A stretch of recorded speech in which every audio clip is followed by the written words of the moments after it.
Saya beberapa hari yang lalu dakwah ke Pontianak. Nah, sampai di Pontianak selesai pengajian, saya diajak untuk bertemu dengan seorang syarifah, salah satu anak cucu Nabi Muhammad SAW, marganya Al-Haddad, namanya Anisah. Ya, Syarifah Anisah. Umurnya belum panjang, baru 106 tahun. Ya, baru 106 tahun. Kemudian wajahnya gak tampak lelah. Baru beberapa puluh tahun tidak bisa tidur malam. Jadi bahasanya tuh halus. Saya kalau malam tidak bisa tidur. Mirip sama ibu-ibu kalau lagi gak bisa tidur gitu ya. Udah 5 hari saya gak bisa tidur. Tapi ngapain? Nonton sinetron. Ya, baca komik. Lihat tayangan-tayangan yang ada di media sosial, sibuk lihat TikTok, IG dan lain sebagainya. Kenapa nggak bisa tidur, cari tidur? Kalau Syarifah Anisah ini lain, sekian puluh tahun nggak bisa tidur. Itu kalau dari jam 9 sampai kurang lebih jam 1 itu zikir. Jam 1 sampai subuh sholat. Mirip ya. Setelah itu habis subuh matahari terbit, tidur. Ya, jam berapa bangunnya? Kalau kita balas dendam, jam 2, jam 1 baru bangun.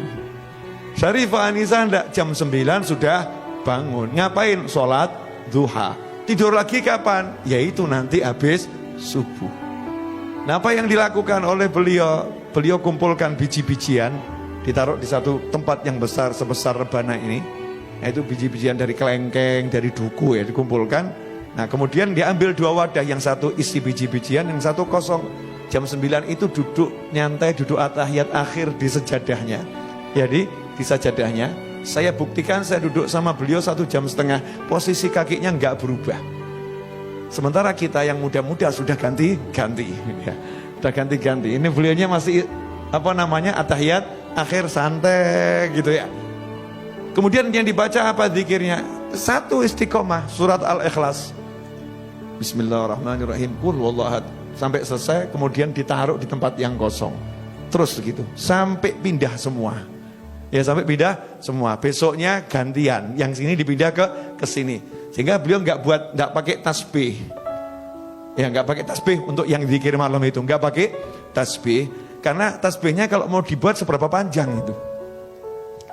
Praktisnya ditaruh tempat, ya tempatnya itu yang jadi tasbih, muter, jadi pindah tempat. Nah, ini namanya tempat berjalan ya, tasbih tempat. Ditanya sama anak-anaknya, yang anaknya jumlahnya 5, cucunya kurang lebih 20-30, cicitnya baru 50. Baru sedikit. Jadi kalau kumpul nggak usah ngundang-ngundang orang, sudah penuh. Ya, kalau diundang makan semua cucu cicitnya ikut, selesai itu. Rame. Nah, ini Syarifah Anisah ini ditanya kenapa kok seperti itu. Kata beliau, nanti kalau saya ketentuan Allah datang, saya meninggal dunia, maka saya pengen setelah dikubur nanti biji-bijian ini ditaburkan di atas makam saya biar jadi saksi yang nolong saya. Tapi ini kata saya loh ya, menurut saya, kalau menurut Allah nggak tahu lagi. Masih tawadhu seperti itu. Ya, masih seperti itu. Kemudian sholat malam hanya 10 rakaat. Sesuai dengan jumlah anaknya 5. 2 rakaat untuk 1 anak. Selesai 2 rakaat, dia doakan anaknya yang 1 ya, beserta cucu dan cicitnya. Disebutkan namanya satu persatu. Selesai, baru 2 rakaat lagi ganti untuk anak berikutnya dan cucu dari anak itu dan cicit dari anak tersebut. Terus begitu sampai 10 anak, selesainya azan subuh. Dan ini udah puluhan tahun. Hasilnya seluruh anak cucunya nurut dan soleh-solihah. Saya lihat sendiri, semuanya ahli ilmu, suka sama ilmu, suka sama orang soleh. Kenapa? Lah, tiap malam dizikiri, disolati. Sayangnya ini nggak ditiru ibu-ibu, nggak ada yang nyolatin suaminya. Bukan di sholat jenazah, bukan loh ya.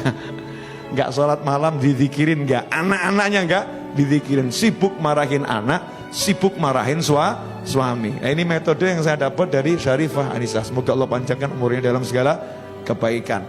Kemudian saat saya nanya minta apa, pengennya apa, cuman 2 hal.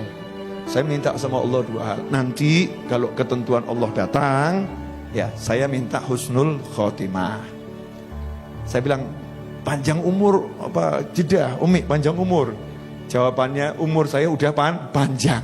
Sudah lama saya tinggal di dunia. Nah, terus minta apa lagi? Keren tuh jawabannya. Saya banyak baca Al-Quran, banyak baca Al-Ikhlas. Minta sama Allah satu hal. Malaikat Israel itu kan nanti yang ngurusin pencabutan nyawa saya. Itu kan ditugaskan sama Allah. Ya dia ditugaskan sama Allah, tapi dia kan hamba Allah. Saya bilang sama Allah, ya Allah aku minta satu. Nanti kalau Israel datang menjemput aku, dia harus sopan sama aku. Gak boleh sembarang masuk, harus salam dulu sama aku. Masya Allah, keren ya perempuan bener ya. Jangan sembarang masuk, salam dulu. Minta sama Allah, malaikatnya disuruh salam dulu, gak sembarang masuk. Ini nunjukkan kalau wanita yang solihah ya, punya sesuatu di sisi Allah subhanahu wa ta'ala. Karena memang punya persiapan. Jadi udah persiapkan, nanti dikubur ada Al-Ikhlasnya ya. Nabi Israel ada Al-Qurannya. Kalau ada orang meninggal dunia, beliau dikabari ada warga kampung meninggal dunia, 5 hari beliau duduk menghatamkan Al-Quran. 5 hari khatam. Niat semoga ini jadi temannya di kuburan nanti, mikirin orang lain. Nah duduk sama manusia yang seperti ini, itu nanti akan buat kita istiqomah. Jadi gak mikir dunia lagi. Ngopo ruwet cari fulus, cari duit, ujung-ujungnya mati. Oh ngaji enak. Jadi semangat pengen ngaji. Jadi semangat pengen zikir. Tapi kalau kumpulnya sama ahli film, Masya Allah tanya, film apa yang barusan kamu tonton? Ya, ada koleksi drama apa yang terbaru? Di mana lihat?